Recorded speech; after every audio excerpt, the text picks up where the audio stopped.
Hello दोस्तों, कैसे हैं आप सब? आशा करते हैं अच्छे होंगे, अच्छे रहना चाहिए।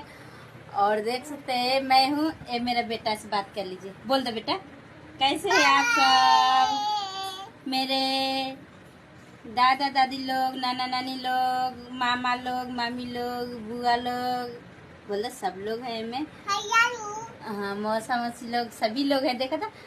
और दोस्तों इधर देखिए, मेरा पल्लवी बेटी है, इधर बिद्दू है, तो मैं हूँ। आप लोग देखिए क्या है, ये देखिए कैसी लड़ाई कर रहे हैं सब। ऐसे आप सबके घर में बच्चा है शैतानी करते हैं? देखिए कितने शैतानी करते हैं, हद से ज्यादा करते हैं दोस्तों। तो दोस्तों आप लोग खाना उना खाए कि नहीं? अगर नहीं खाए तो खा लीजिए दोस्तों, अपने टाइम से खाना उना खाया करिए और सेहत के ध्यान रखिए दोस्तों।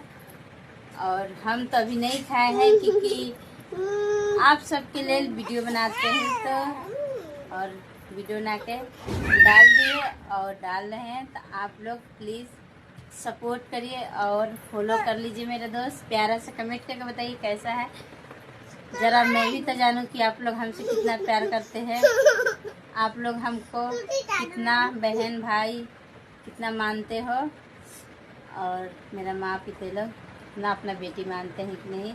आप लोग प्लीज़ कमेंट करके बताइए, प्लीज़ प्लीज़। ठीक है तो देखिए, बाय बाय।